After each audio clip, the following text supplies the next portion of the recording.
Smiling is infectious. You catch it like the flu. When someone smiled at me today, I started smiling too. I passed around the corner and someone saw my grin. When he smiled, I realised I passed it on to him. The lovely Smiling is Infectious poem by Spike Milligan is a playful reminder of contagion. For the last 18 months, we've been filled with fear about being infected with COVID-19. And whether we've been infected or not, we have all been affected in some way. In general, our mental health and well-being has suffered. We are a stressed out society, and 74% of the UK adult population reported that they are overwhelmed and unable to cope, and this was prior to the COVID-19 pandemic. 21% of adults are experiencing some form of depression, compared to 10% pre-pandemic. Research shows a significant link between social isolation, loneliness, and poor mental health outcomes. Traditional psychology focuses on disorder and what is wrong, from ill health to languishing, which is the absence of illness on the left-hand side of this spectrum, to the right-hand side of the spectrum, which is positive psychology, and it focuses on moderate mental health and flourishing. And flourishing means what makes life meaningful and joyful. And so what I bring to well-being through my company, Instar Coaching C.I.C, is we use a collaborative approach to provide joyful activities to promote well-being. Because when we feel connected to ourselves and others, when we feel part of a community, and when we experience more positive emotion and happiness, our lives are happier and healthier, and we flourish.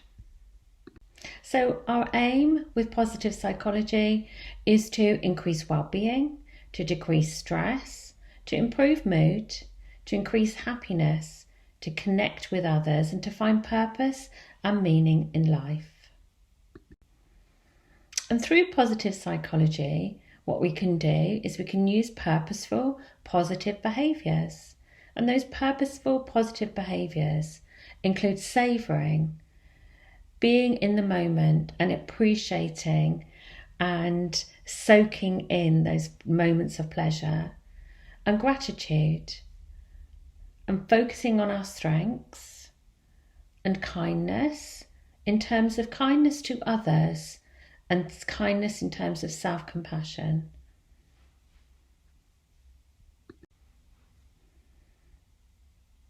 And something else that we focus on is those activities that produce those happiness chemicals. And I mentioned earlier about laughter, which is what introduced me to positive psychology. And as you can see on the right-hand side there, there's laughter induces endorphins, which is the painkiller. And then kindness that we promote with positive psychology, that induces oxytocin, the love hormone. And then being outside in nature, I do a session where we talk about what nature brings to our psychology, and that increases the serotonin. And dopamine, definitely involved in those self-care activities like self-compassion and kindness to yourself. So this year, we have provided over 1,000 sessions of positive activities, and that's grown since 2000, where it was 825.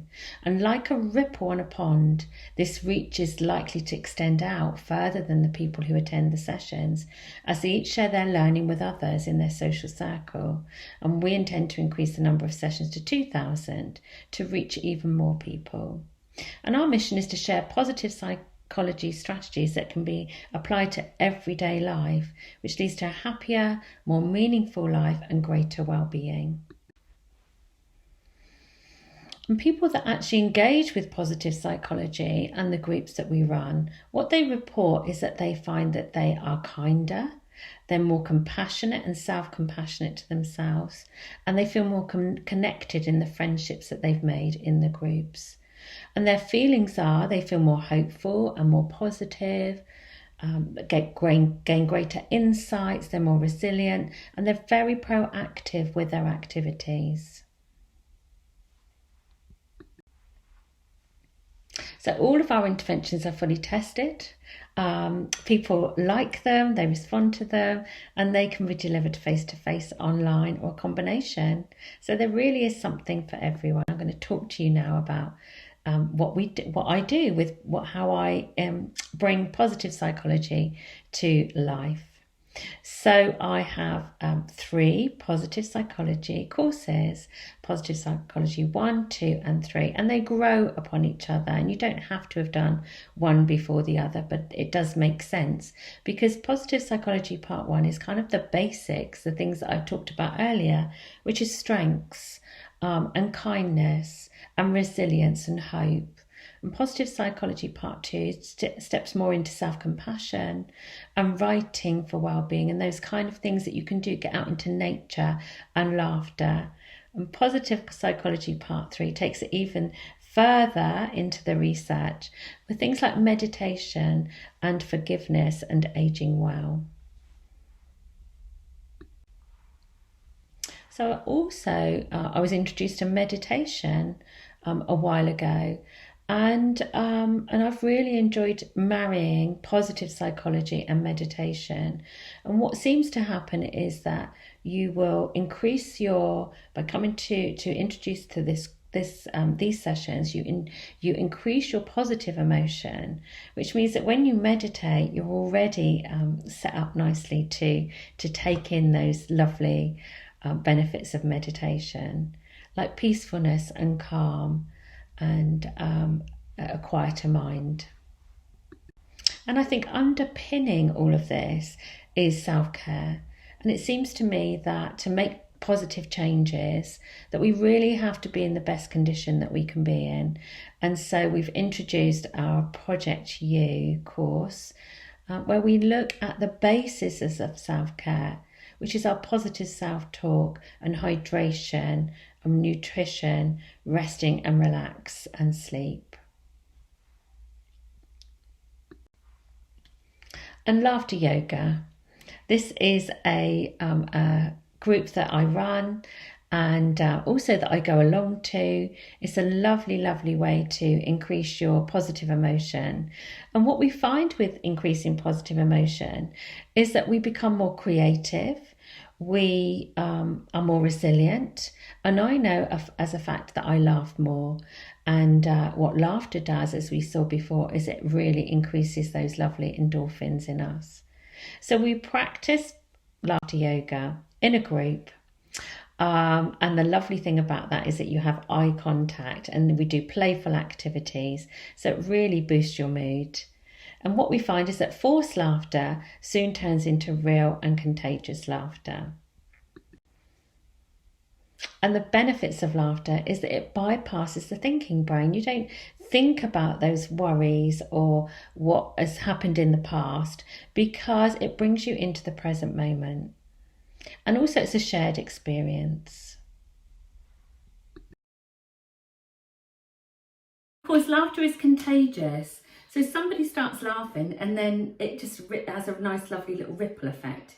So get your laughter gas in your mask, have a good sniff in, and then just laugh out. Ready? Ready? And then here we go. Breathe it in and then laugh it out. And again, breathe it in and laugh it out. And one more. Breathe it in. Oh, it's good stuff.